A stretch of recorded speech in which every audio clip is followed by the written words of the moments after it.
दोस्तों, हमारी सोसाइटी में ऐसे कितने लोग हैं जो खामोशी से गम को सह लेते हैं।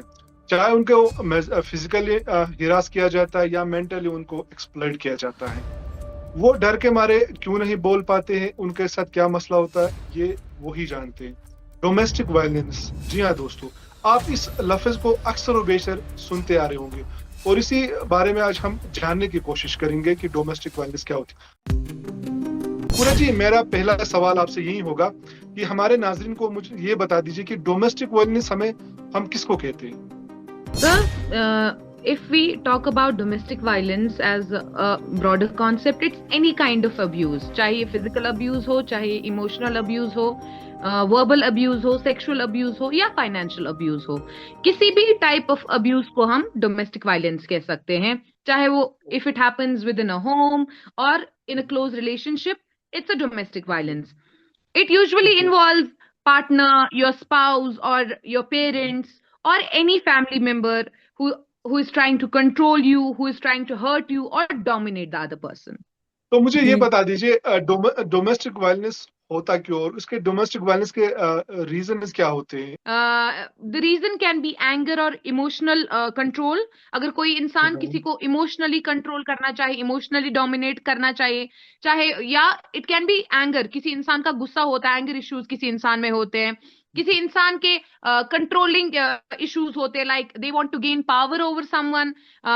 It can also be alcohol या ड्रग एडिक्शन, उस वो भी इसका एक कॉज हो सकता है. जहां तक हम फाइनेंशियली बात करें, फाइनेंशियल स्ट्रेस की वजह से भी कोई इंसान किसी को डोमेस्टिक वायलेंस कर सकता है.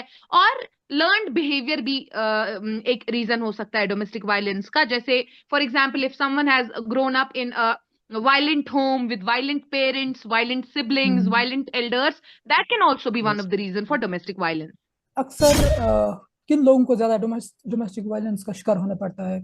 It can happen to anyone. We cannot stigmatize it with the female folk only. It can happen to anyone, but most importantly, जब हम अपने माशरे में नजर देते हैं, when we look into our society, it happens with women, it happens with children, it happens with elderly people. It also happens with the people who are financially dependent. For example, if we have a girl who is independent and on the contrary, we have a girl who is financially dependent on her husband. जो independent लड़की है, she knows उसकी value क्या है, she knows that she can take a stand for herself, she knows that she can earn for herself. तो उसके उतने chances नहीं है कि उसको कोई डोमेस्टिकली ये उसको डोमेस्टिक वायलेंस से गुजरना पड़े, in comparison to the other girl who is not financially independent, who is financially dependent on her spouse और ऑन हर पेरेंट्स और ऑन हर सिबलिंग्स. उसके साथ ज्यादातर ये डोमेस्टिक वायलेंस की शिकार हो सकती है. It can also happen to the people who have less social support, less emotional support, या जिनको सोशली ज्यादा लोगों के साथ तालमेल नहीं है, उनके साथ भी हो सकता है. बट हाँ, on a broader perspective it happens to women in our society. मर्दों पे भी औरतों की तरफ से बहुत ज्यादा जो है वो डोमेस्टिक वायलेंस हो, लेकिन अलमिया ये है, या औरत हो या मर्द हो, सोसाइटी में अगर किसी के साथ डोमेस्टिक वायलेंस होता है तो हम अक्सर और बेशतर इस बात को चार दीवारी के अंदर ही सीमित रखते हैं, बाहर इसको निकालने दबा की हम देते कोशिश हैं. नहीं करते। रीजन क्या है मैम? सर, अगर हम आजकल की बात करें, अब तो फिर भी लोगों में अवेयरनेस है, अब तो लोगों में जी अकाउंटेबिलिटी जी। आ गई है. ज्यादातर it use to be a taboo to discuss. ये टॉपिक जो क्या? था, लोग इसको एज टैबू, बिकॉज हमने नॉर्मलाइज किया हुआ था. हमने ये बता दिया था कि अगर फॉर एग्जाम्पल, अगर हम आज भी कश्मीर में किसी लड़की की शादी होती है, उसको बोलते हैं कबर छूटिया जीट इसे काढ़ी. सो चाहे आपको वहां एग्जैक्टली मारे, एग्जैक्टली। चाहे आपको वहां जिंदा रखे, यू हैव टू सही bear it, you have to deal with it. It's your job now, it's your cup of tea now, we have nothing to do with it. आप I agree with your opinion that it happens with men as well. And जैसा कि मैंने आपको शुरुआत में ही कहा कि it's not only physically आप domestic violence के शिकार हो सकते हो, mentally भी हो सकता है. आप एक इंसान को एक इमोशनली ट्रॉमा भी दे हो सकते सकते हो. हैं, बिल्कुल। यस, बिल्कुल, इमोशनली भी हो सकता है. और मेरे ख्याल से ज्यादातर जब लोगों को अवेयरनेस नहीं होती है, when the people is are not aware about their rights, what they have to talk about, how they can fight against it, ये ज्यादा रीजन हो सकता है. Lack of accountability and lack of awareness can be the main reasons for domestic violence. तो ma'am, दो statements मैं आपको देना चाहूँगा।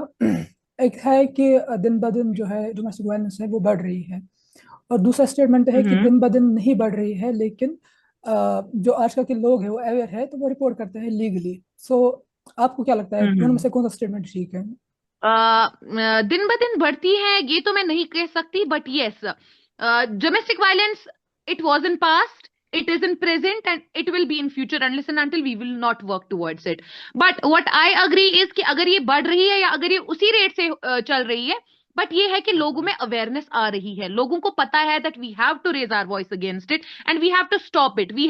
Government has given us the legal rights, government has given us the legal ways how we can fight against it, how we can raise our voice, और हम कैसे awareness create कर सकते हैं, हम कैसे अकाउंटेबिलिटी ले सकते हैं उस बंदे से जिसने हमें जो हमें इस चीज से सफर करा रहा है. So I don't agree with this कि दिन ब दिन केसेस इंक्रीज हो रहे हैं, but yes I do agree with the part that the other part of the question that awareness create हो रही है, अकाउंटेबिलिटी लोगों में आ रही है, और people are aware, they know that we have to raise our voice against it, and this is not, we should not normalize it.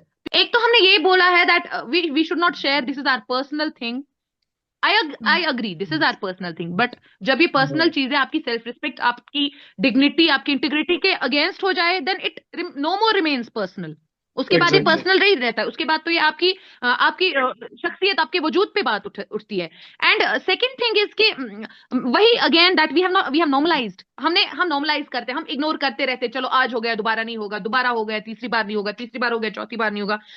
Ultimately reason ये हो जाता है कि वो इंसान यूज्ड टू हो जाता है ये सब चीजें. क्यों? क्योंकि हम इग्नोर करते रहे, we tend to ignore this thing, जब तक बात इतनी आगे बढ़ जाती है कि फिर मर्डर्स हो जाते हैं, फिर अल्लाह बचाए फिजिकली इंजर हो जाता है सामने वाला बंदा. तो क्या आप इस बात से एग्री करोगी जब अगर घरों में डोमेस्टिक वायलेंस होता है, वेदर ये फीमेल के साथ हो रहा है या मेल के साथ हो रहा है, उनका फिर गलत असर, बुरा असर जो होता है वो सोसाइटी के साथ साथ उनके बच्चों पे भी होता है? बिल्कुल सर. आप जब एक हाउस होल्ड, एक ट्रोमैटिक, एक टॉक्सिक हाउस होल्ड का बच्चा ले और एक ऐसे हाउस होल्ड का बच्चा ले जहां जिस घर में हेल्दी रिलेशनशिप हो, चाहे वो पेरेंट्स के बीच में हो, सिबलिंग्स के बीच में हो, ग्रैंड पेरेंट्स के बीच में हो, इन लॉज के बीच में हो, जब आप एक हेल्दी एनवायरनमेंट से एक बच्चे को लेते हो और एक टॉक्सिक एनवायरनमेंट से बच्चे को लेते हो, when you will compare the two kids, आप खुद भी वो फर्क जान सकते हैं, वो डिफरेंस क्रिएट कर सकते हैं कि something is bad with this kid. Even day to day life में हम ऐसे we come across through these kids who are not able to express their feelings or who are scared to, और हमें बच्चे बोलते हैं कि मेरे पापा मेरी मामा को मारते हैं या मेरे पापा मेरी मामा के साथ लड़ाई करते हैं, because kids are very innocent, they don't know what to say or what not to say. आप कितना भी चाहे, बट आपके बच्चे में हम बोलते हैं वट एवर यू डू, आपका बच्चा वही अब्सॉर्ब करता है. आपका बच्चा आपकी बातों से नहीं सीखता, आप जो एक्शंस करते हो उससे सीखता है. एंड इट हैपन्स, और बच्चे ट्रॉमा से गुजरते हैं. So we should try and we should make our household very peaceful and very calm. Ma'am, is it possible any person has knowledge about domestic violence, what is this, and it's clear concept, but still he does it? Yes sir, it is possible. Even we have many cases. अगर आप data पे भी जाएंगे, बहुत ज्यादा educated couples होते हैं, बहुत ज्यादा एजुकेटेड एल्डरली पीपल होते हैं who go through this domestic violence, who are actually the reason for domestic violence. It's nothing to do with education. It has alliance with education, but आप जब anger issues होते हैं, आप किसी educated बंदे में भी एंगर इश्यूज पाते हैं, आप कोई एजुकेटेड क्राइम्स होते हैं, क्या आपको लगता है वो क्राइम्स सिर्फ वो लोग करते हैं who are not literate enough? Crimes वो लोग भी करते who are literate, who are educated, but the thing is that we should be able to, this is not about education, this is about उस बंदे को पावर चाहिए होता है, उसको कंट्रोल चाहिए होता है, वो डोमिनेट करना चाहता है अदर सामने वाले बंदे को. So it is possible. Whole society के लिए आपका क्या पैगाम रहेगा आज इस प्लेटफॉर्म से? The message will be that first of all, if I will be a mother tomorrow, I have to educate, if I have a son and I have a daughter, I have to educate both my children that this is right and this is wrong. हम बोलते हैं कि पढ़ाई पहले आपको, charity begins at home. पहले हमें घर से, अपने घरों से पहले हमें अवेयरनेस क्रिएट करनी है.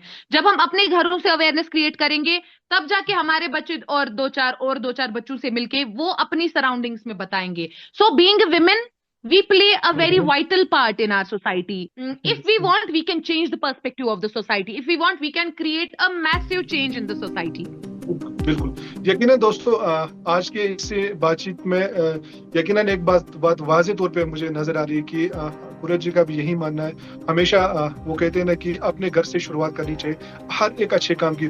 तो आज से ही हम सब मिलकर कोशिश करेंगे अपने इस समाज में, अपनी सोसाइटी में जो भी बुरी चीजें हो रही है, चाहे वो डोमेस्टिक वायलेंस हो या और भी जो चीजें हो जिससे हमारे समाज का ताना बाना जो है वो बिखर रहा है, उनको कोशिश करेंगे संभालने की। मोहतरमा कुरैश जी, आपने अपना कीमती वक्त हमें दिया, इस पॉडकास्ट में आप आई, आपका बहुत बहुत शुक्रिया। It was a wonderful conversation with Thank you. you. Thank you so Thank much, you. sir. यार, क्या हुआ? अरे यार मुझे कभी पढ़ने का मन ही नहीं आता है। चलो आ जाओ मेरे साथ। देखो, बुक में जो भी होता है ना, उसको पढ़ने की नहीं बल्कि समझने की जरूरत होती है। और बच्चों को अच्छे से समझने की जरूरत होती है, उसी हिसाब से काउंसलिंग करनी चाहिए। The message promoted by Artisha Nawaz podcast in association with Shahid Mahobi.